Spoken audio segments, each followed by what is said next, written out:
오늘 본문은 여호수아서 8장 우리 30절에서 35절 말씀입니다. 여호수아서 8장 30절에서 35절 말씀. 제가 봉독하겠습니다. 그때 여호수아가 이스라엘 하나님 여호와를 위하여 에발산에 한 제단을 쌓았으니 이는 여호와의 종 모세가 이스라엘 자손에게 명령한 것과 모세의 율법책에 기록된 대로 쇠 연장으로 다듬지 아니한 새 돌로 만든 제단이라. 무리가 여호와께 번제물과 화목제물을 그 위에 드렸으며 여호수아가 거기서 모세가 기록한 율법을 이스라엘 자손의 목전에서 그 돌에 기록하매 온 이스라엘과 그 장로들과 관리들과 재판장들과 본토인뿐 아니라 이방인까지 여호와의 언약궤를 맨 레위 사람 제사장들 앞에서 궤의 좌우에 서되 절반은 그리심산에 절반은 에발산에 섰으니 이는 전에 여호와의 종 모세가 이스라엘 백성에게 축복하라고 명령한 대로 함이라. 그 후에 여호수아가 율법책에 기록된 모든 것대로 축복과 저주하는 율법의 모든 말씀을 낭독하였으니 모세가 명령한 것은 여호수아가 이스라엘 온 회중과 여자들과 아이와 그들 중에 동행하는 거류민들 앞에서 낭독하지 아니한 말이 하나도 없었더라.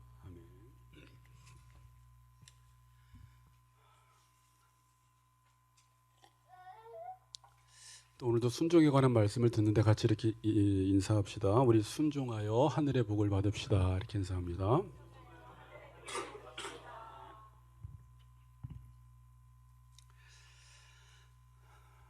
자, 8장을 마무리하려다가 제가 마지막 우리 30절에서 35절 말씀을 가지고 오늘 순종은 어떻게 가능한가라는 제목을 가지고 한 번 더 이 말씀을 살펴보도록 하겠습니다. 자, 여러분 지금 이스라엘 백성들은 가나안 땅에 어떻게 들어오게 된 거죠? 이스라엘 백성들은 지금 가나안 땅에 어떻게 들어오게 된 거예요? 이스라엘 백성들은 가나안 땅에 들어오고 싶어 하지도 않았고 들어올 마음도 없었고 가나안 땅이 어떤 곳인지도 알지 못했고 그들은 하나님이 간섭하시지 않았으면 가나안 땅에 들어올 수가 없었습니다. 이스라엘이 가나안 땅에 들어온 것은 하나님이 혼자 일방적으로 하신 일이에요. 특별히 여러분들 아시지만 창세기 12장에 하나님이 이방신을 섬기고 있는 갈대아 우르에 있는 아브라함을 하나님이 일방적으로 부르셔서 내가 내게 지시할 땅으로 가라라고 말씀하시면서 하나님이 아브라함과 또 이스라엘 백성들과 언약을 맺으심으로, 이 말은 뭐냐면 하나님이 일방적으로 내가 너희들을 가나안 땅에 들여보내겠다라고 약속하심으로 그 약속에 의해서 지금 이스라엘 백성들은 가나안 땅에 들어오게 된 것입니다. 무슨 말씀인지 아시겠죠? 들어올 마음이 전혀 없었어요. 여러분들도 마찬가지예요. 여러분들이 어떻게 구원을 받았습니까? 그러면 목사님 그거 모르세요? 저 착해서 그래요. 하나님이 저 이쁘게 보시잖아요. 우리 집사님은 그렇게 말씀하실 것 같기도 한데 바로 얼굴 보니까 그렇게 대답하실 것 같았는데 그게 아니라 우리는 구원에 대해서 생각도 못했죠. 구원받을 수도 없었고 구원받아야 할 필요성도 못 느꼈고 그렇게 죄인으로 살아갈 때 하나님이 일방적으로 우리에게 찾아오셔서 우리에게 믿음을 주시고 주님을 하나님을 주라고 부르게 하시며 그 하나님을 아버지로 섬기게 하셔서 오늘도 우리가 지금 여기서 하나님께 예배를 드리고 있는 것입니다. 자, 그런데 이스라엘 백성들이 여호와를 지도자로 삼아 가나안 땅에 들어왔다고 해서 모든 것이 끝난 것이 아닙니다. 지금까지 보통 한국 교회가 여기까지 이제 구원이라고 생각을 했기 때문에 그 이후에 이제 어떻게 살아야 할까에 대한 고민도 없었고 이미 천국은 내가 확보된 것이니까 내가 이 땅에서 뭐 이렇게 살건 저렇게 살건 하나님 나라는 간다라는 생각을 가지고 있었기 때문에 그리스도인들이 그리스도인다운 삶을 살아가지 못했어요. 자, 우리는 가나안 땅에 들어갔다고 해서 신앙생활은 모든 게 끝난 것이 아니라 이제 가나안 땅이 되기 위해서는, 그러니까 진짜 가나안 땅이 약속의 땅, 젖과 꿀이 흐르는 땅, 하나님의 샬롬이 임하는 땅, 복이 임하는 땅이 되기 위해서는 이제 우리가 가나안 땅에 들어가서 하나님을 왕으로 삼고 그분의 통치를 받고 그분의 주권을 인정하며 그분의 언약의 말씀을 따라 살아갈 때만 가나안 땅이 되는 거예요. 자, 우리가 은혜로 하나님의 백성이 되었어요. 그렇죠. 여러분들은 다 은혜로 하나님의 백성이 되었는데, 잘 들으세요. 은혜가 은혜되기 위해서, 어떤 사람은 은혜를 받았는데 나는 이게 은혜인지를 잘 모르는 사람들이 있어요. 근데 이 은혜가 은혜되기 위해서는 지금부터 하나님의 자녀가 되고 난 다음에 여호와의 말씀을 주야로 묵상하며 그 말씀을 따라 살아갈 때만 은혜가 은혜라는 것을 알 수가 있어요. 여러분들이 은혜로 구원을 받았어도 구원받은 이후에 하나님의 백성이 되었는데 말씀을 따라 살아가지 않으면 내가 구원받은 감격과 기쁨과 은혜가 하나도 없습니다. 쉬운 예를 들어서 어떤 학생이 서울대학교에 들어갈 수 있는 어떤 조건과 자격이 전혀 안 되고 공부도 되게 못하는 학생이 있는데 은혜로 총장이 서울대학교에 넣어줬어요. 그럼 서울대학교, 이 친구가 서울대학생이 정말 되기 위해서는 그때부터 뭘 해야 돼요? 공부를 해야지 서울대학생이 서울대학생이 되는 거예요. 거기에 은혜로 들어갔는데 공부를 안 하면 서울대학생이 안 되는 거예요. 이제 이런 논리로 지금 성경은 이야기를 하고 있어요. 그래서 은혜라는 말 안에는 어떤 요소가 있냐면 책임이라는 요소가 있어요. 책임이라는 요소. 되게 중요한 말이에요. 이제 이 부분은 예전에 보니까 박영선 목사님이 엄청 강조하신 부분이에요. 은혜에는 책임이 따른다. 근데 이거 뭐 그 목사님이 강조한 게 아니라 이제 하나님 나라를 공부하면 이게 당연하다라는 것을 알게 돼요. 그래서 여러분들이 이제 은혜를 받은 이후에는 어떻게 살아가야 돼요? 말씀을 지켜야 돼요. 그 말씀을 책임 있게 지키는 삶을 살아갈 때 여러분 정말 삶이 가나안 땅이 되고 은혜가 되고 정말 하나님이 주시는 안식과 그 샬롬과 복을 누리게 되는데, 우리가 은혜로 구원을 받았어도 하나님의 말씀을 따라 살지 않으면 예수 믿고 좋아진 게 별로 없네. 나는 예수 믿고 복을 받았다고 말하는데 내가 받은 복이 뭐야? 그건 하나님께 문제가 있는 게 아니라 내가 말씀에 순종하는 삶을 살지 않았기 때문에, 하나님의 주권을 인정하는 삶을 살지 않았기 때문에 은혜가 은혜되지 않은 거예요. 그래서 아무리 은혜를 묵상해도 어떤 사람은 은혜 아니면 살아갈 수 없고 나는 은혜로 구원받았고 나는 은혜 때문에 너무 기쁘다고 하는데 본인은 예수 믿고 좋은 게 뭔지를 모르겠는 거예요. 그러면서 그 모든 핑계를 누구에게 돌려요? 하나님께 돌려버리는 거예요. 자, 그런데 인간의 연약함이 무엇입니까? 은혜로 하나님의 백성이 되었어도 우리는 자꾸 어떤 것을 선택하라고 하면 하나님 말씀 아닌 것만 희한하게 어떻게 잘 선택을 해요. 자, 그 여러분과 제가 겪는 거예요. 자, 이제 구원받았어요.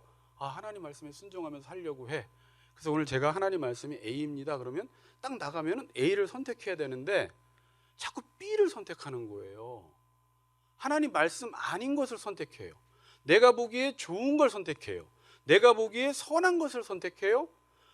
자기의 정욕에 맞는 것을 자꾸 선택하는 거예요. 그러니까 정말 꽝손이죠. 둘 중에 하나만 잘 선택하면 복을 받는다고 하는데 선택해봐 그래도 또 꽝, 선택해봐 꽝, 선택해봐 꽝, 이렇게 노름을 못해요. 노름이 아니지만 복을 선택할래 저주를 선택할래 그러면 2대1의 확률인데 직장에 가고 가정에 가고 지금 밖에 나가자마자 또 어떤 선택의 순간에 있으면 말씀을 지금 듣기는 들었는데 또 아간처럼 뭔가 물질주의와 세속주의가 유혹을 하면 외투 한 벌과 금과 은을 선택한다는 거예요. 하나님이 하지 말라고 했는데도. 이제 이게 우리의 심각한 문제예요. 그런데 성도 입장에서는 여러분 아간이 외투 한 벌과 금과 은을 선택할 때 내가 저주받아야지 그러고 선택했어요? 내가 복을 받아야지 그러고 선택한 거예요. 복을 받으려고 선택했는데 원하는 건 복인데 선택한 건 저주인 거예요. 자, 이거 무슨 말인지 아시겠죠? 그러니까 모든 성도들이 다 복을 원해요. 누가 복을 원하지 않는 성도가 어디 있겠습니까? 근데 선택할 때는 복을 선택한다고요? 저주를 선택한다고요? 저주를 선택하고 나서 왜 복을 못 받지? 이렇게 하는 거예요. 이제 하나님 말씀 선택을 안 하고 자기의 정욕과 탐욕대로 선택을 해놓고 나의 삶은 왜 이러지? 예수 믿고 지금 20년이 됐는데 왜 이렇게 복을 못 받지? 그러는 거예요. 문제가 어디 있었어요? 자기의 선택에 문제가 있었어요. 자녀를 키우다가 제일 화딱지 나는 적이 언제냐면 아까 똑같아요. 2대 1이에요. 항상 엄마 아빠가 하는 말은 똑같아요. 뭐 해라 뭐 해라. 그렇게 어렵지도 않아요. 가정에서 이야기하는 모든 것들은 어떻게 보면 정답이 너무 쉬운데 자녀들은 항상 오답을 선택을 해요. 너 누구 닮았냐 막 그러지만 미치고 환장하는 거예요. 너 내가 10년 동안 그렇게 말했는데 어떻게 그럴 수가 있냐 이럴 정도로 오답을 선택을 해버려요. 자녀들이. 그럼 여기서 부모는 자녀가 말을 안 들으면 어떻게 해요? 자, 때려요. 내버립니까? 포기합니까? 그게 안 돼요. 내버리고 포기하고 싶지도 않아요. 말은 그렇게 하지만 내버릴 수도 없고 포기할 수도 없어요. 그 가르치는 것을 중단할 수가 없어요. 너무 속상하면 너는 정말 내 자식 아닌가 봐 라고까지 말을 하지만 그건 본심이 아닙니다. 하나님도 이스라엘 백성들이 워낙 말을 안 들으면 계속 우상 숭배를 하면 호세아서에 보니까 너 내 백성 아니야 그래 버려요. 로암미라는 뜻이 그 뜻이에요. 너 내 백성 아니야 그러니까 하나님은 내가 말 안 들었다고 해서 나를 내 백성 아니라고 하네 그 말이 아니라 너무 속상하시다라는 거예요. 그건 하나님의 본심이 아니죠. 너 제발 말 좀 잘 들어라 그 말이에요. 자녀가 어렸을 때 엄마가 밥을 입에 넣어주려고 하고 맛있는 것을 입에 넣어주려고 할 때 아이가 잘 먹어요 안 먹어요? 먹는 애들도 있지만 건강한 것일수록 잘 안 먹으려고 하죠. 그럼 엄마가 그것을 주려고 하다가 아이가 안 먹으면 어때요? 계속 주려고 해요? 아이가 안 먹으니까 내가 먹어서 너무 좋다 그러면서 입으로 쑥 들어가요. 네? 아이가 안 먹는다고 하니까 어이구 돈 굳었네 소고기 이제 안 사줘도 되겠네 너무 행복해요? 아니잖아요. 그때 엄마가 너무 화났을 때 또 하는 말이 뭐냐면 먹든지 말든지 마음대로 해 그래 버려요. 그럼 이 말은 뭐예요? 진짜 먹든지 말든지 마음대로 네가 선택하라는 걸까요? 아니죠. 좀 먹으라는 말을 그렇게 하는 거죠. 근데 어떤 자녀들은 또 철이 없어서 먹든지 말든지 마음대로 해 그랬는데 이제서야 엄마 아빠가 내 마음을 이해해주고 내가 말든지를 선택을 하는 아이들도 있는 경우가 있죠. 철이 없는 거죠. 그 말이 아니잖아요. 제발 이걸 좀 먹어달라는 말이에요. 부모가 그렇게 할 때는. 그래서 부모들이 그걸 먹이려고 아이들한테 어떻게 해요? 내가 먹는다 그럴 때 이제 안 뺏기려고 해서 이제 먹는 경우가 있죠. 자, 이런 대화는 제가 이건 에베소 설교할 때 엄청 묵상한 내용인데 이런 대화는 사랑의 관계 속에서만 할 수 있는 대화예요. 자, 이런 대화는 직장에서는 이런 대화를 할 필요가 없어요. 불륜 사이에 이런 대화를 할 필요도 없고 전혀 모르는 어떤 대상과는 이런 대화를 할 필요가 없는데 이런 대화는 사랑하는 관계 속에서만 이런 대화를 해서 이런 뉘앙스의 대화가 성경에 엄청나게 많이 나와요. 근데 그럴 때 하나님의 본심은 우리를 사랑하는 거지 너 내 백성 아니야 먹든지 말든지 마음대로 해라고 했을 때 그건 본심이 아니에요. 제발 말씀에 순종하며 살아서 복을 좀 받으라는 뜻이에요. 내가 어떻게 해야지 너희들이 좀 제발 이 말씀에 순종하겠니? 내가 죽으면 순종하겠니? 그러면 하나님은 죽으실 수도 있는 분이세요. 그 정도로 우리에게 복을 주기를 원하시는 분이세요. 제가 이제 사랑이 뭐 많지는 않아요 목회자로서. 이제 점점점 예전보다는 점점점 조금씩 더 많아지려고 노력하고 내가 노력한다고 되는 것도 아니라 저도 하나님이 저를 어떻게 사랑하셨는지를 깨달으면서 아내에 대한 사랑과 자녀에 대한 사랑과 교인들에 대한 사랑이 점점 커지는 거지 하나님의 그 양육과 사랑을 제가 받아보지 않았다면 저도 그렇게 할 수 없었을 거예요 아마. 그런데 그 사랑을 깨달으면 깨달을수록 대인관계 속에서 대인관계가 바뀌어지는 것들은 제가 알 수가 있겠더라고요. 그래서 가끔 제가 목회하다 힘든 게 다른 게 아니다라는 걸 알았어요. 개척하면서. 일이 힘들어서 힘들지 않아요. 뭐 신방 다녀도 힘든 것도 아니고 성경 공부 여러 개 한다고 힘든 게 아니고 그건 너무 좋아요. 더 많았으면 좋겠고 시간만 되고 건강만 되면 목회자는 성경 공부를 해야지 제가 살아나고 너무 기뻐요. 그런 게 힘든 게 아니라 제가 정말 저 성도를 위해서 어떤 것을 요구했는데 성도가 정말 그 성도야. 제가 봐도 다른 동기가 없어. 저를 위한 것도 없고 성도를 위한 건데 성도 입장에선 그걸 마치 자기를 괴롭힌다고 생각할 때, 그리고 등을 돌려서 저를 싫어하고 미워할 때가 제일 속상해요. 그럼 그때 먹든지 말든지 하든지 말든지 마음대로 해라고 제가 속으로 마음은 먹지만, 그러다가 집에 돌아오고 또 다시 기도하다 보면 하나님이 나를 사랑하셨고 하나님이 성도를 사랑하시고 하나님이 성도를 포기하지 않으셨는데 내가 어떻게 이 성도를 포기해? 그리고 또다시 가서 권면 한번 해보는 거예요. 근데 성도들은 가끔 그게 나를 왜 이렇게 귀찮게 하지? 나를 괴롭게 하지? 이런 말을 해요. 부모나 목사나 마찬가지예요. 가끔은 부모가 그럴 부모는 별로 없겠지만 그냥 너 자녀 아니야 라고 해서 신경을 끊어버리면 부모도 편해요. 목회자도 당신들 그렇게 살려면 마음대로 해요 라고 하고 제가 제 삶을 살아가면 편해요. 그런데 하나님이 이걸 허락을 안 하시더라고요. 그리고 계속 신경 쓰이게 만드세요. 자, 이게 신경 쓰인다라는 게 참 힘들어요. 있어도 신경 쓰이고 자녀가 안 먹어도 신경 쓰이고 지금 안 한다고 난리를 치는데 그래도 하게 만들고 싶은 게 부모 마음이라는 거예요. 신경이 쓰이는 거예요. 부모도 신경 쓰고 자녀도 좀 내버려뒀으면 좋겠는데 계속 말하고 잔소리하고 교육하니까 자녀도 신경 쓰이니까 이 관계가 가끔은 힘들게 느껴지는 경우가 있다라는 것입니다. 안 그렇나요? 그렇죠. 인생이 서로 신경을 쓰는 사이가 되어서 인생이 힘든 경우가 있어요. 신경 끊으면 괜찮은데, 근데 그걸 끌어안고 가라고 합니다, 하나님이. 그래서 서로 신경을 쓸 수밖에 없는 관계가 되면 사랑의 전쟁이 시작이 됩니다. 저는 이걸 사랑의 전쟁이라고 붙였어요. 전쟁이긴 전쟁인데 사랑의 전쟁이에요.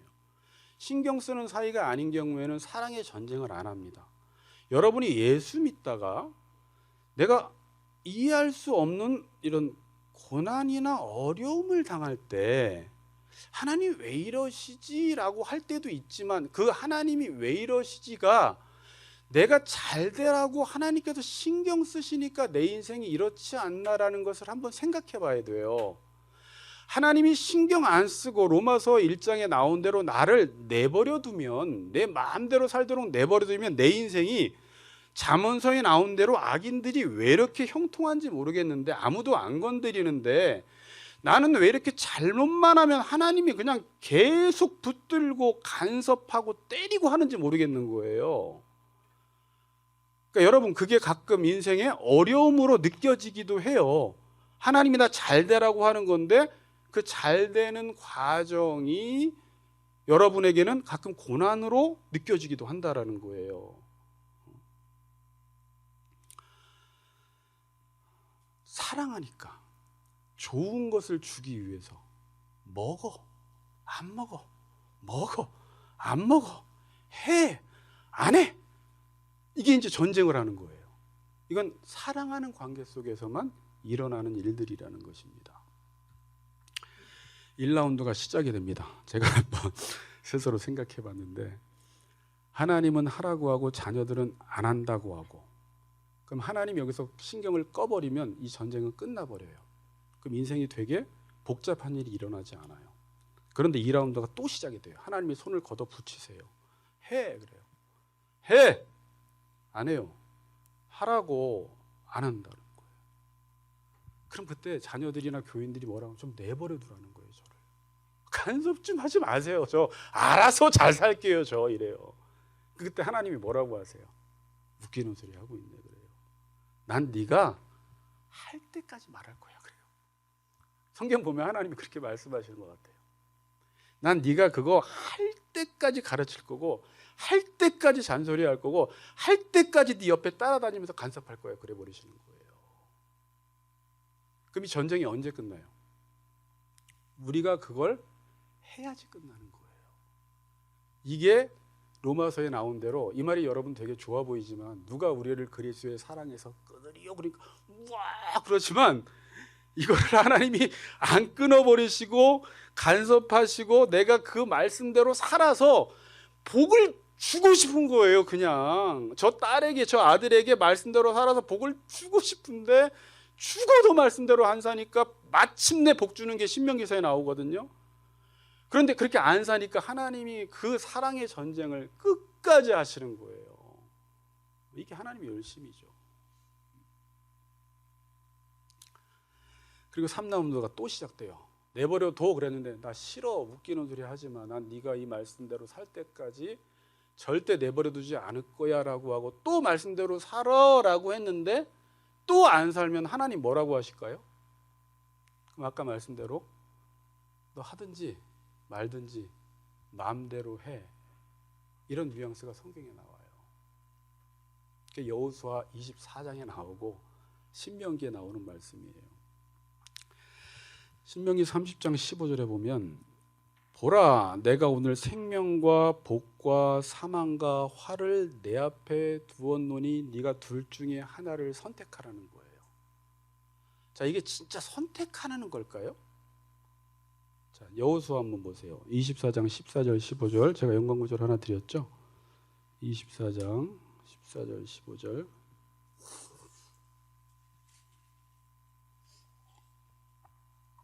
이게 여호수아가 이제 여호수아 마무리예요. 이제 마지막 고별 설교를 하는 건데 그러므로 이제는 여호와를 경외하며 온전함과 진실함으로 그를 섬기라. 너희 조상들이 강 저쪽과 애굽에서 섬기던 신들을 치워버리고 여호와만 섬기라. 여호수아가 그래요.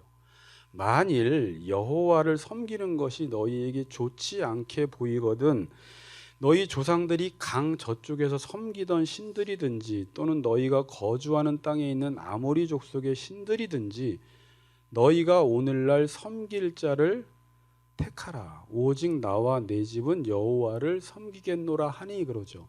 그러니까 여호수아가 지금 백성들에게 뭐라고 해요? 오늘날 섬길 자를 택하라라고 하면서 근데 나는 나와 내 집은 여호와를 섬기겠다라고 합니다. 15절에 이 말 보세요. 만일 여호와를 섬기는 것이 좋지 않게 보이면 다른 신 섬기라는 거예요. 여호와 섬기는 게 복인데 다른 신 섬기는 게 복처럼 보이면 그럼 다른 신 섬겨. 나와 내 집은 여호와를 섬길 거야 라고 하면서 이 둘 중에 하나를 선택해 라는 말이 아니에요. 너희들은 여호와를 섬겨야지 되만 아니 뭐 이렇게 말이 안 나와. 섬겨야지 된다라는 것을 이렇게 말하는 거예요. 지금 너희들은 여호와를 섬길 자유만 있다는 거예요. 하나님은 반드시 너희들이 하나님의 말씀대로 살 수 있도록 만들고야 말겠다라는 말을 이렇게 하시는 거예요. 지금 이렇게 말하는 거예요. 엄마가 자녀야 너 이거 먹어 이거 먹든지 말든지 마음대로 해 그 말은 제발 먹어달라는 말이에요. 지금 근데 거기서 그 말을 하나님이 부모가 우리에게 자유를 주냐라고 하면서 정말 다른 신을 섬기는 사람은 하나님 잘 모르는 사람이에요. 어리석은 사람이에요. 여러분 순종을 안 하고 우리가 이제 저희 인생을 쭉 돌아봤는데 죄를 지으면 하나님이 그냥 내버려 둘까요? 반드시 죄를 아간처럼 색출해내세요. 그리고 그 죄에 대한 징계를 하나님이 주세요. 처벌을 하세요. 믿지 않는 사람들은 죄를 지어도 하나님이 그 죄에 대해서 징계를 안 해요. 색출을 안 하세요. 처벌도 안 하세요. 그냥 내버려둬요. 그래서 우리가 보기에는 형통한 것처럼 보여요. 이상하게 하나님의 자녀는 죄만 지으면 하나님이 그 죄를 꼭 건드리세요. 왜 그런 거예요? 아까 말대로 복 주려고 그러는 거예요. 그렇게 살아가다가는 복을 못 받으니까 말씀대로 살아갈 수 있도록 그 작은 죄 하나 문제까지도 하나님이 건드려 버리시고 때리시는 거예요.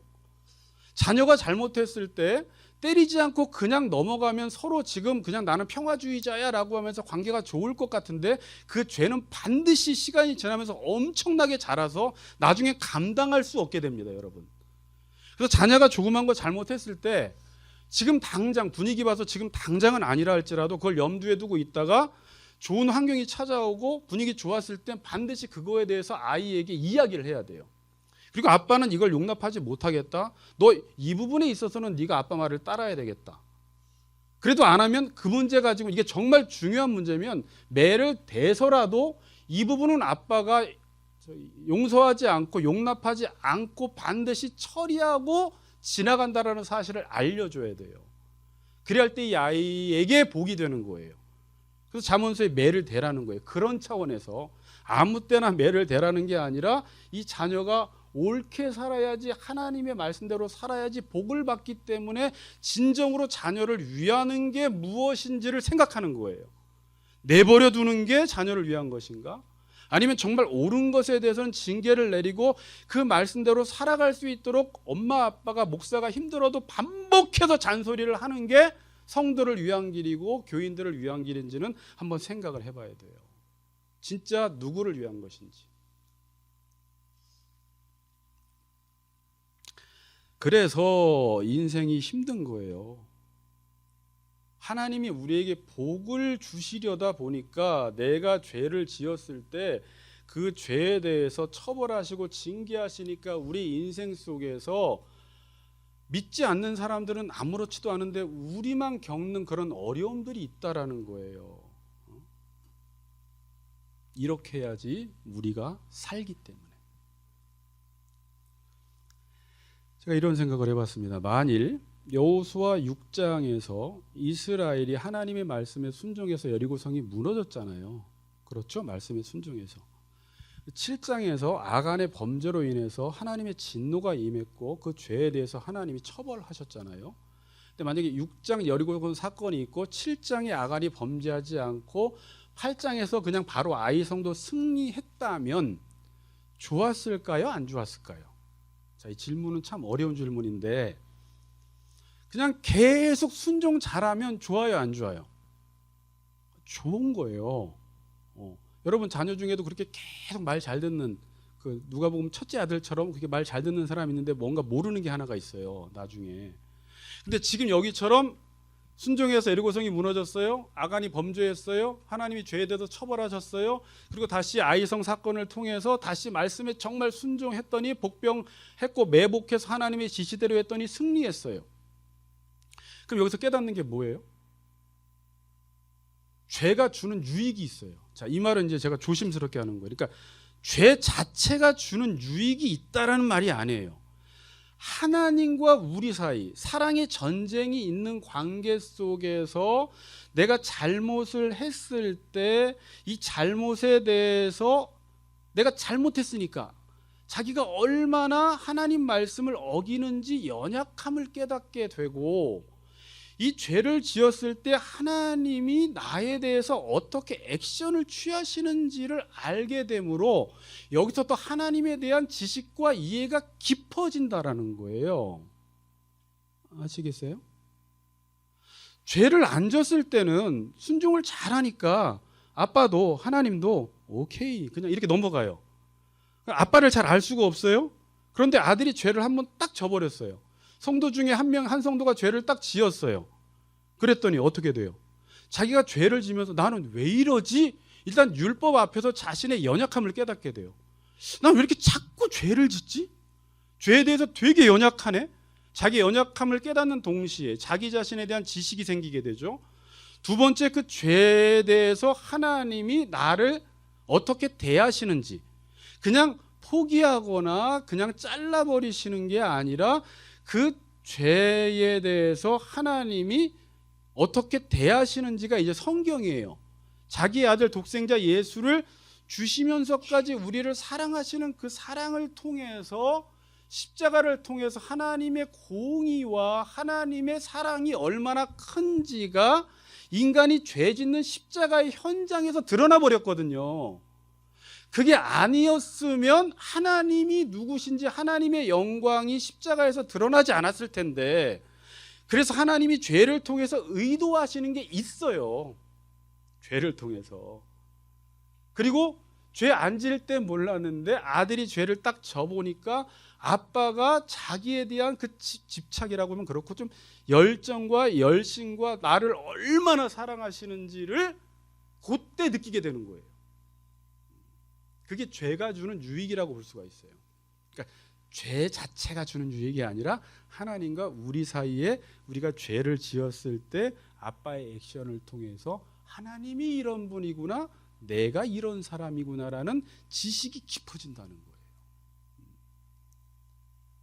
저는 그런 차원에서 아담의 범죄도 생각해 본 것이거든요. 그리고 하나님이 허용적 작정, 죄를 왜 허용하셨을 것까지 생각해 본 거예요. 이 죄를 통해서 하나님이 의도하시는 게 무엇일까를 한번 생각해 보는 거예요. 그게 우리에게 가져다주는 유익이 무엇인가를 한번 생각해 보는 것입니다.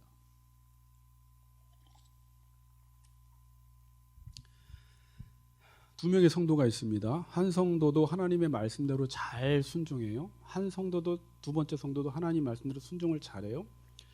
그때는 겉으로 볼 때는 두 성도가 순종을 잘해 보이는데 이제 점점점 순종의 강도가 세지고 순종의 무게가 무거워지면, 요구하는 게 커지면 어떤 성도는 순종을 못하고 어떤 성도는 순종을 잘하는 거 볼 때는 과거에 이 성도는 이런 어려움들을 통해서 하나님이 누구신지 알고 자기 자신이 누구인지 알아서 자기의 의지력으로 순종하는 게 아니라 하나님에 대한 지식과 자기가 얼마나 연약한지를 알고 순종을 하더라고요. 그렇죠. 지금 여기도 똑같아요. 제가 A 하세요 다 했어요. B 하세요 다 했어요. C 하세요 3명 탈락. D 하세요 4명 탈락. 그럼 마지막까지 남는 사람 보니까 어떤 사람이에요? 야, 너희들 그렇게 해봤자 좋을 거 없어.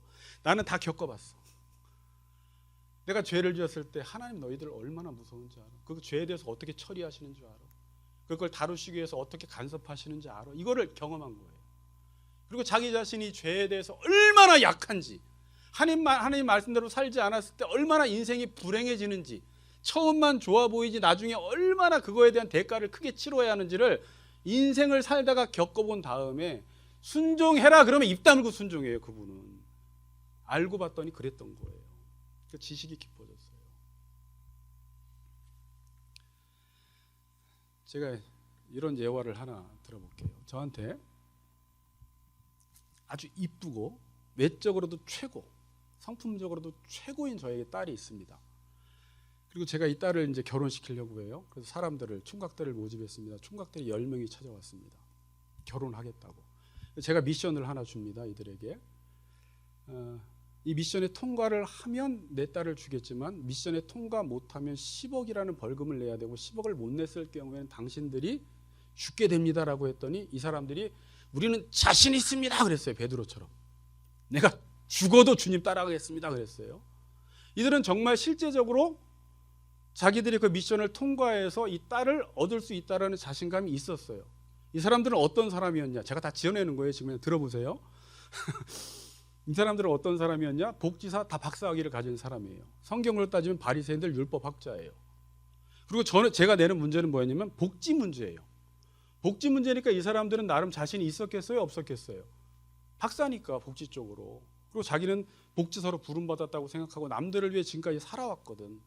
제가 미션을 줍니다. 첫 번째는 서울역 앞에 가서 노숙자와 하루를 같이 자야 됩니다. 10명 다 통과했어요. 두 번째, 한 달로 할까요? 며칠로 할까요? 어쨌든 일주일 동안 저기 독거노인들을 일주일 동안 돌봐라라고 했더니 거기서 3명이 또 탈락했어요. 그 다음번에 장애아 시설, 저도 장애아 시설을 가서 그 아이들 똥기저귀를 갈아주고 다 해본 적이 있어요. 그거 조금 더 힘들어요. 여기서 또 3명이 또 탈락을 했어요. 몇 명 탈락했습니까 지금? 그건 대충 그냥 중요하지 않습니다. 근데 맨 마지막에 이제 한 명이 남았는데 그 사람에게 마지막 미션을 주는데 소록도에 가서 나병 환자와 1년 동안 함께 사십시오 라고 했더니 이 사람이 못하는 거예요. 그러면 그때 제가 당신은 자격이 없으니까 우리 딸과 결혼할 자격이 없다라고 내리치는 게 아니라 일로 와보세요. 제가 장인이 일로 와보세요라고 해놓고 제가 직접 소록도에 들어가서 나병 환자를 어떻게 대해야 하는지, 어떻게 돌봐야 하는지, 어떻게 섬겨야 하는지, 어떻게 사랑해야 하는지를 다 가르쳐주고 본을 보여주었어요. 그리고 이렇게 하라고 다 이야기를 해서 그 사람이 정말 그렇게 나병 환자들을 잘 돌보게 되어서 결혼을 했다고 해봅시다. 그리고 제가 못했음에도 불구하고 그 10억을 탕감시켜 주었어요. 그럼 그때 이 사람이 깨닫는 게 무엇일까요? 이게 이제 성경 이야기예요. 성경 이야기. 인간이 자기 스스로 무엇인가를 할 수 있다고 생각을 하는데 하나님께서 할 수 있어? 율법을 우리에게 주신 거예요. 율법을. 인간이 인간다운 삶을 살려면 사랑을 해야 되는데 너는 네가 능력이 많고 지혜가 있고 모든 것을 다 할 수 있다고 생각하는데 진짜 인간이 맺어야 할 열매는 사랑인데 그럼 너 한번 사랑해봐라고 율법을 딱 들이댔더니 그 율법 앞에서 자기가 율법을 지키지 못하는 자기 자신만 깨닫게 되는 거예요. 나는 율법 앞에서 죄인이구나라고 해서 율법의 기능이 우리의 죄를 폭로시키는 일을 하는 거예요. 율법 앞에 서니까 탐심 때문에 남을 사랑할 수가 없는 거예요. 그 율법의 기준이 있기 전까지는 나름대로 구제도 하고 나름대로 선교도 하고 나름대로 남들도 돕는다고 생각했어요. 근데 그것도 뭔가 자기를 챙기니까 자기에게 유익이 되니까 그 일들을 했지 진짜 저 사람의 유익만을 위해서 한번 살아보라고 하니까 나 안 챙겨지면 못하는 거예요. 나 죄인이구나라는 걸 그 율법 앞에서 깨닫는 거예요. 그리고 그 율법 앞에서 하나님이 우리를 정죄만 하신 것이 아니라 그 율법을 지킬 수 있도록 하나님께서 아까 장인이 이 총각이 소록도에 가서 그들을 돌볼 수 있도록 함께 본을 보이고 함께 하셨듯이 예수님께서 우리의 죄를 위해 십자가에 달려 돌아가시고 우리에게 성령을 보내심으로 그 일들을 행할 수 있도록 하게 하시는 것입니다. 그래서 로마서에 보면 육신을 따르지 말고 성령을 따라 행하는 우리에게 율법의 요구가 이루어지게 하려 하심이니라 이렇게 나와 있어요. 내 육신으로는 그 율법의 요구 사랑을 절대 이룰 수가 없는데 그냥 하나님을 따라하고 하나님이 지시하시는 대로 하고 하나님이 하라는 대로 하고 성령을 따라 행하니까 뭐가 이루어져요? 율법의 요구 사랑이 이루어진다라는 거예요. 그러니까 이 사랑이라는 율법도 나는 지킬 수 없고 자, 제가 이제 여호수아적으로 적용을 할게요. 하나님이 지시하시는 대로 하라는 대로 하니까 전쟁에서 이긴다라는 게 이건 구약 시대에 그렇게 말하는 거고 신약 시대에서는 전쟁에서 이긴다라는 게 나를 위해 살지 않고 사랑하는 삶을 사는 게 전쟁에서 이긴 거라는 거예요. 네, 진짜 이 신약 시대에 막 전쟁 진멸하라는 말이 아니에요. 사랑하기 위해서 자기의 욕망을 죽이고 진멸시키라는 것이지. 그런데 내가 부인을 사랑해 보려고 했고 뭐 선교사가 되어서 목사가 되어서 남들을 사랑해 보려고 했는데 안 되는 거예요. 내가 살아있는 내가 인정받는 한도 내에서만 사랑하지 진정 저 사람을 위해서는 나는 못 사는 존재라는 걸 딱 깨달아요. 율법 앞에서. 나는 무능하구나. 나는 아무것도 못하구나. 그런데 하나님이 하라는 대로 하다 보니까 아까 그 총각이 저의 말을 듣고 나병 환자는 이렇게 섬기고 저렇게 고치고 저렇게 하라고 해서 그걸 그대로 따라 했더니 그 사랑이 된다라는 걸 그때 깨달아요.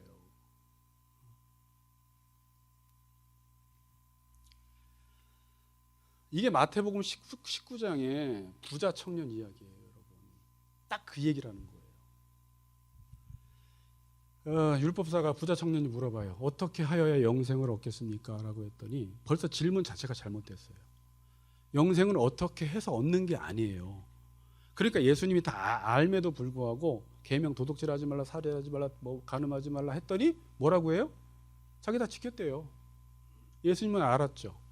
그 다음에 21절에 19장 21절에 내가 이렇게 말해요. 온전하고자 할진대 그거 온전하지 않다는 거예요. 온전하고자 할진대 가서 내 소유를 팔아 가난한 자들에게 주라. 그리하면 하늘에 보화가 있다고 하십니다. 복 받는다는 말이에요. 그럼 여기서 이걸 잘못 해석을 하면 내 소유를 팔아 가난한 자들에게 주라 그러니까 야 너무하신다 하나님. 어떻게 자기의 소유를 다 내가 가지고 있는 물질들을 가난한 사람에게 나눠 주어야지 무슨 천국 가고 보화가 있다고 말하는 건 너무 무리한 요구가 아닌가라고 우리는 생각을 하죠. 자 일단 뒤에 설명드릴게요. 그 다음에 이 청년이 어떻게 하냐면 그 청년이 재물이 많음으로 이 말씀을 듣고 근심하여 가니라 이럽니다. 그때 주님이 하신 말씀이 낙타가 바늘길을 들어가는 것이 부자가 천국에 들어가는 것보다 쉽다라고 하니까 이 말을 들은 제자들이 그럼 누가 천국 가냐라는 거예요. 이렇게 어려운데 그때 예수님이 하시는 말씀이 정말 중요한 말씀이죠. 뭐예요? 사람으로는 할 수 없으되 하나님으로서는 하실 수 있느니라. 이 말이 아주 중요한 말이에요. 영생, 천국, 율법을 지키는 것, 사랑 다 같은 말이에요. 이거는 사람으로서는 절대 할 수 없는 거라는 거예요. 다시 들으세요. 천국 가는 거, 율법 지키는 게 뭐라고요? 사랑하는 거, 이거는 네 힘으로는 죽었다 깨어나도 못하는 거라는 거예요. 네가 뭐 사랑한다고 목회한다고 뭐 한다고 하는데 그건 네 힘으로 못한다. 하나님으로서는 하실 수 있다라고 하는데 주님이 이 부자 청년에게 제안한 게 뭐냐면 자기의 소유를 팔라라는 것입니다. 마태복음은 지금 무슨 이야기를 하냐면 13장은 하나님 나라를 이야기하는 거예요. 하나님의 나라, 하나님의 통치받는 것. 내 소유를 팔아라. 그 말은 자기의 소유권을 하나님께 완전히 이전해 드리라는 말이에요. 여러분 안에 있는 소유권이 있죠. 자식, 물질, 재능, 직장, 시간, 이 모든 것들을 하나님께 완전히 소유권을 이전해 드린다라는 것은 그분이 나의 주인이 되어서 그 주인이 나의 소유에 대해서 너 자녀는 이렇게 키워, 물질은 이렇게 써, 직장 생활은 이렇게 라고 지시했을 때 그걸 그대로 따라하면 된다는 거예요. 그게 가난한 자에게 물질을 나누어 주라는 말이에요. 자, 아시겠어요? 소유권을 완전히 이전해 드렸으니까 이걸 예수님은 어떻게 표현했냐면 나 자신을 부인하라는 거예요. 자기 자신을 부정하라는 거예요. 그래야지 내 제자가 될 수 있고 하나님 나라를 위해서 살 수 있다는 거예요. 다시 말하면 자기의 소유권이 내 거라고 주장을 하면 사랑 못 한다는 거예요. 율법 못 지킨다라는 거예요. 여러분, 율법과 나는 완전히 대척점이 있어요. 반대예요. 여러분들이 나는 율법을 지켜야지라고 하는데 내가 살아있는 사람은 율법을 절대 못 지켜요. 여러분 한번 생각해 보세요. 목회도 마찬가지. 사랑한다고 목회 길에 들어왔고 선교한다고 선교사의 길에 들어오고 여러분들도 누구를 사랑한다고 해서 구제를 해봐야지라고 했는데 자기 좋을 때는 잘하다가 자기 하나 건드리면 나 안 챙겨주면 나 돈 안 주면 나 인정해주지 않으면 사랑하고 싶어요? 하고 싶지 않아요? 하고 싶지 않잖아요. 내가 이렇게 하면서까지는 안 한다 이래버려요. 그게 무슨 말이에요? 자기 소유권 내어드리지 않은 거예요. 내가 보존된 상태 속에서만 나는 그 일을 하겠다라는 거예요. 제가 지난 시간에 결론 때 그랬잖아요.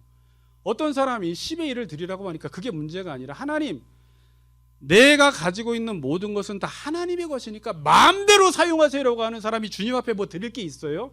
인생 다 드려버렸는데 내가 그리스도와 함께 십자가에 못 박혀 죽어버렸는데 나를 주장할 게 없거든요. 그러니까 내 안에 내가 죽으니까 내 안에 누가 살아요? 예수가 산다는 거예요. 예수가. 내 소유권을 완전히 이전해드리고 그 주인 되신 하나님이 나한테 지시하시는 대로 너는 자녀는 이렇게 키워라, 물질은 이렇게 써라, 직장 생활은 이렇게 해라, 사람들은 저렇게 섬겨라 이렇게 말할 때 여러분들이 그 말씀대로 살아가면 그러니까 그 말씀이 내 안에 이루어져서 나는 죽고 예수는 살고 내 안에 그 말씀이 이루어져서 복을 받는 거죠.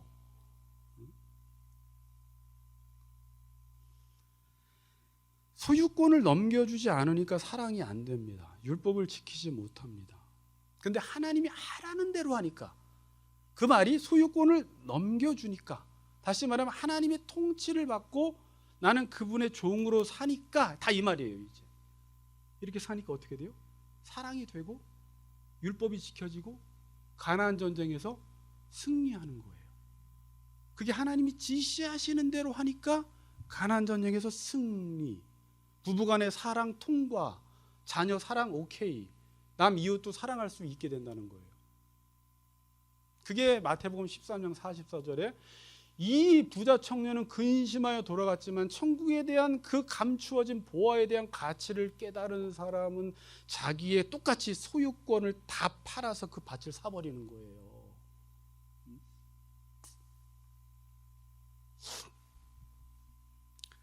그러니까 불순종을 통해서 깨닫게 되는 게 뭐예요? 내가 소유를 내어드리지 않을 때 깨닫는 게 뭐예요? 아, 나는 사랑할 수 없구나. 율법을 지킬 수 없구나. 전쟁에서 이길 수 없구나라는 걸 깨닫고 하나님이 지시하시는 대로 해봤더니 내 소유권을 다 넘겨드렸더니 사람은 할 수 없으되 하나님이 하시는구나라는 걸 깨닫는 거예요. 그러니까 기독교인은 죽으면 살아요. 그냥 내가 못 사는 이유는 안 죽은 거예요. 그냥 뭐 핑계가 없어요. 저도 마찬가지고 다 마찬가지예요. 그냥 내가 지금 관계가 안 좋고 사람들하고 그런 건 내가 안 죽은 거예요. 그냥 하나님께 소유권을 안 넘겨드리고 이 부분만큼은 자녀만큼은 물질만큼은 내가 하나님이 지시했을 때 그거를 내가 붙들고 있으니까 하나님이 역사 안 하시는 거예요. 그 부분엔 복이 없습니다. 딱 그 영역만큼 복이 없어요. 내가 붙들고 있는 영역만큼만.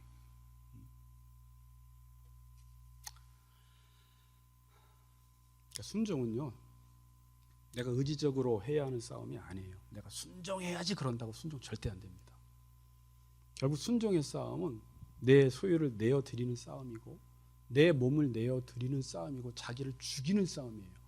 그 자기 죽음이 자기를 부인하는 그 싸움에서 실패한 사람은 순종을 못합니다.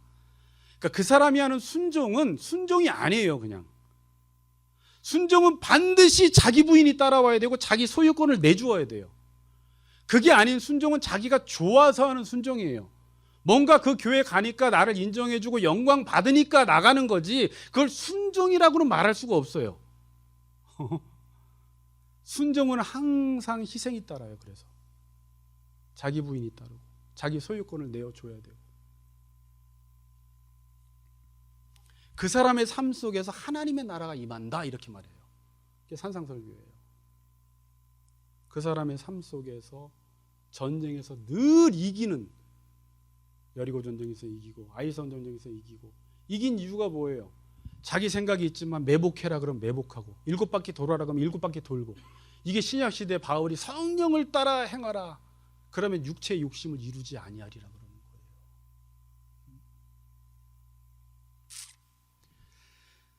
오늘 마지막으로 이제 이 에발산에서 율법을 낭독하다, 제가 이 묵상을 하면서 일부러 서론을 이렇게 길게 했습니다. 오늘 재미있게 한번 정리도 좀 할 겸.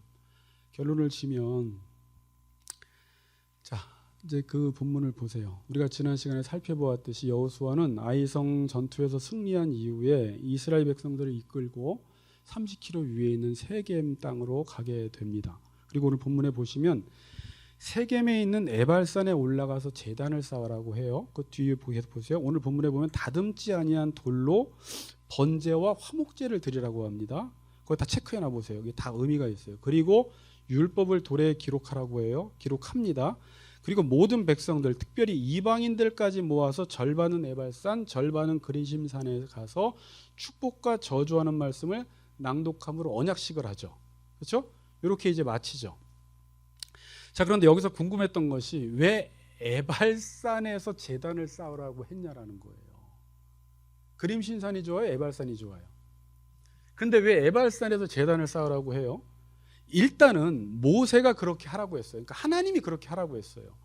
신명기 27장 4절에 보니까 너희가 요단을 건너거든, 모세가 말하는 겁니다. 신명기서에서 내가 오늘 너희에게 명령하는 이 돌들을 에발산에 세우고 그 위에 석회를 바를 것이며, 그리고 5절에서 8절 계속 읽어보면 이 말씀이 모세가 명령한 말씀을 여호수아가 오늘 본문에서 그대로 말하는 거예요.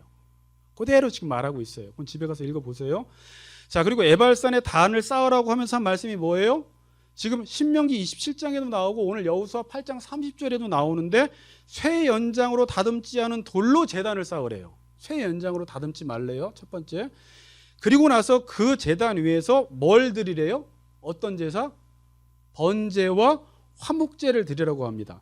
이 말씀이 출애굽기 20장에서 모세가 시내산에서 율법을 받고 나서 하나님이 모세에게 준 명령이었어요. 그걸 지금 여호수아가 똑같이 명령을 하는 거예요. 자, 출애굽기 20장 24절 25절 앞에 있나요? 제가 읽어드릴게요. 그럼 모세가 한 이야기입니다. 내게 토단을 쌓고 그 이후에 내 양과 소로 내 번제와 화목제를 드리라. 내가 내 이름을 기념하게 하는 모든 곳에서 내게 임하여 복을 주리라. 언제요? 내 양과 소로 번제와 화목제를 드리면 내 이름을 기념하게 되는 것이고 내 이름을 기념하게 되는 그곳에서 내게 임하여 복을 주신다라고 말하죠. 특별히 내가 내게 돌로 제단을 쌓거든 다듬은 돌로 쌓지 말라. 아까 새 연장으로 다듬지 말라고 했죠. 모세는 지금 내가 내게 돌로 제단을 쌓거든 다듬은 돌로 쌓지 말라. 내가 정으로 그것을 쪼매 뭐하다고요? 부정함이니라 이렇게 말합니다. 자, 정리하면 에발산에 단을 쌓는데 그 단은 정으로 쪼개지 말 그냥 그대로 자연 그대로 단을 쌓으라고 말씀하시고 말이 안 나와요. 단을 쌓으라고 말씀을 하시고 거기서 어떤 제사를 드리라고요? 번제와 화목제를 드리면 하나님이 그곳에 임하셔서 복을 주신다라고 말씀을 하시고 한마디 덧붙여서 그렇게 제사를 드릴 때 그게 여호와를 기념하는 제사가 되어서 내가 너에게 복을 준다라는 거예요. 자, 그러면 왜 에발산에서 단을 쌓으라고 했습니까? 제가 지금까지 서론에서 여러분들이 쭉 설교를 들으면서 인간이 어떤 존재예요? 그냥 눈만 뜨고 말만 하고 입만 벌리고 행동만 하면 하나님의 말씀과 1%도 교집합이 없어요. 죄밖에 못 짓는 존재예요. 인간은 죄밖에 못 지어서 저주 아래 있는 에발산에 있을 수밖에 없는 게 인간이에요. 이게 인간의 현 주소라는 거예요. 근데 거기서 뭐 하라는 거예요? 지금 하나님이 제단을 쌓는데 다듬지 않은 돌로 제단을 쌓래. 이거 뒤에서 설명드리고, 두 번째는 화목제와 번제를 드리래요. 여러분, 화목제 번제가 뭐예요? 아까 자기의 소유권을 이전하는 거예요. 예수님이 드리셨던 제사인데 번제는 자기를 다 불태워 하나님께 드리는 거예요. 이걸 로마서 12장 1, 2절에서는 너희 몸을 하나님이 기뻐하시는 거룩한 산 제사로 드리라라는 말이 뭐라고 했어요? 제가 하나님, 내 안에 있는 모든 소유를 하나님이 나에게 명하시는 대로 내가 다 내어드리겠습니다 라는 게 신령과 진정으로 드리는 예배고 합당한 예배가 되어서, 이렇게 예배드리는 사람은 하나님의 선하시고 기뻐하시고 온전하신 뜻이 무엇인지 알게 돼요. 그때서야. 화목제는 죄로 말미암아 하나님과 우리 사이가 깨졌는데 그 화목제물을 통해서 하나님과 우리 사이의 관계가 다시 회복이 되는 거예요. 그러니까 우리의 모든 소유권을 하나님께 다 넘겨드리고 나의 모든 소유를, 내가 가지고 있는 모든 것들을 하나님께서 지시하시는 대로 모든 것들을 다 사용하는 게 이제 예배라는 말을 지금 하시는 거고, 궁극적으로 신약시대에 와서 예수님이 제사를 이루셨죠. 그러면 저는 다듬지 않은 돌이 무엇인가를 지금 고민을 많이 해서 이쪽 저쪽을 다 찾아봤는데, 이게 예배를 드릴 때 인위적인 요소들, 인간적인 요소들을 다 제거하라는 거예요. 그래서 하나님이 명하신 대로 제사를 드리고 예배를 드리고, 예배 시간이 가장 중요한 것은 다른 모든 것이 없어도 여러분들이 오늘 뭐 분당에 와서 예배를 드리건 큰 교회 가서 예배를 드리건 예배를 드려야 되는 거예요. 예배를 드린다라는 게 뭐예요? 하나님, 저는 한 주간 동안도 하나님 말씀 없이는 죄밖에 질 수밖에 없는 사람인데, 오늘도 내가 가진 이 모든 소유를 내가 내 뜻대로 쓰면 이것은 많은 사람들을 유익하게 하는 게 아니라 많은 사람들을 괴롭게 하고 아간이 될 수밖에 없습니다. 오늘 하나님께서 말씀하시면, 자녀를 통해서 말씀하시면 하나님의 말씀대로 자녀를 키울 것이고, 하나님이 물질에 대해서 말씀하시면 하나님이 원하시는 대로 내 물질을 쓸 것이고, 직장 쪽에서 그렇게 하라고 하시면 내가 직장 생활 속에서 그렇게 하겠습니다라고 예배 시간에 내 몸을 산제사로 드리는 거예요. 네? 그리할 때 뭐가 임한다고요? 내가 임하여 복을 주겠다는 거예요. 당연한 거 아닙니까? 하나님의 말씀이 임하는 게 복이니까. 그럼 하나님의 말씀이 임하지 않는 이유는 뭐예요? 여전히 자기의 소유가 내 소유라고 주장하고 있는 사람들, 이거는 안 돼요 하나님 하고 있는 사람들은 복을 받아요, 못 받아요? 못 받는다라는 거예요. 그리고 그렇게 하나님 앞에 예배를 드릴 때 뭐라고 나와 있냐면 네가 나를 기념한다는 거예요. 이게 기억하다라는 뜻이에요. 이 예배를 통해서 우리는 죄인이고 하나님의 은혜가 임해서 그분의 은혜만 임하고 그분의 말씀만 임하고 그분의 말씀만이 드러나기 때문에 하나님만 기억되는 예배가 된다는 거예요. 예배가 무엇인지를 가르쳐 주는 거예요. 여러분, 저나 여러분이나 한국교회 성도들이 만약에 예수를 그렇게 믿어도 복을 받지 못하는 이유가 뭘까요? 그렇게 교회를 열심히 다니는데도 하나님 앞에 내가 죽지 않아서, 하나님이 소유권을 이전하라고 하는데 이전하지 않아서, 나 챙겨주는 데서만 순종하고 나 챙겨주지 않으면 순종하지 않아서 하나님의 복이 임하지 않는 것이에요. 저는 이 본문을 어젯밤에도 계속 묵상하면서 하나님이 진짜 원하시는 제사는 뭐냐면 하나님이 지시하시고 명령하시는 곳에서 인간이 철저히 죽어지고 굴복하고 회개할 때 하나님의 복이 임하는구나라는 걸 깨달았어요. 알아들으셨어요? 그러니까 부흥이라는 것은 하나님의 말씀이 있어야 돼요. 그리고 그 말씀 앞에 철저히 자기 부인이 이루어지는 곳, 우리의 소유권을 포기한 곳, 회개하는 곳, 굴복하는 곳, 항복하는 곳에서 하나님이 역사하시고 복이 임하고 부흥이 일어나는 거예요. 그렇지 않은 곳에서는 인간들이 계속 예배를 잘 드리겠다고 하는데 그 예배는 누구 만족을 위한 거예요? 자기 만족이에요. 저 이번에 기도원에 갔다가 목사님이 개 얘기하는데 그거 듣고 빵 터졌는데, 조인영 집사님은 잘 안 웃기다고 하는데 저는 웃기더라고요. 그 목사님, 개를 왜 키워? 자기 좋으려고 키우는 거 아니야.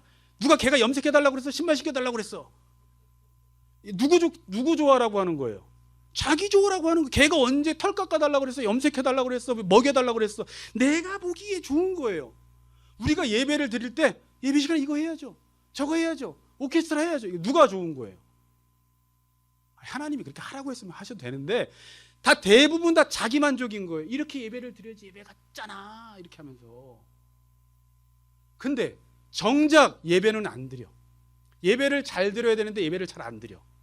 예배는 잘 드렸는데 예배를 잘 드린다라는 것은 자기 자신을 내어드리지 않으면 예배 잘 안 드린 거예요.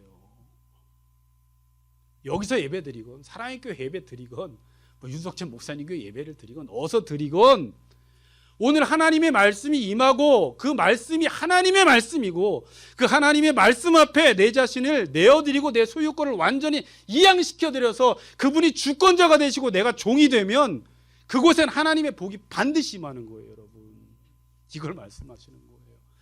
저도 어젯밤에 묵상하다가 확신이 오더라고요. 이렇게만 되면 우리 교인들 복 받겠구나, 저도 복 받겠구나.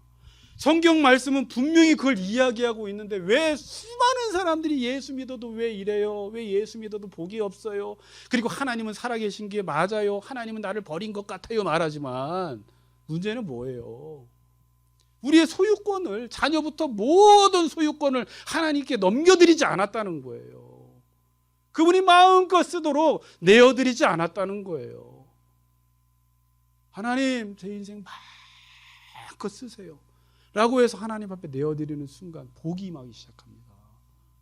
그렇게 복받는 우리 같이 걷는 교회 성도님들 되시기를 주의 이름으로 축복합니다.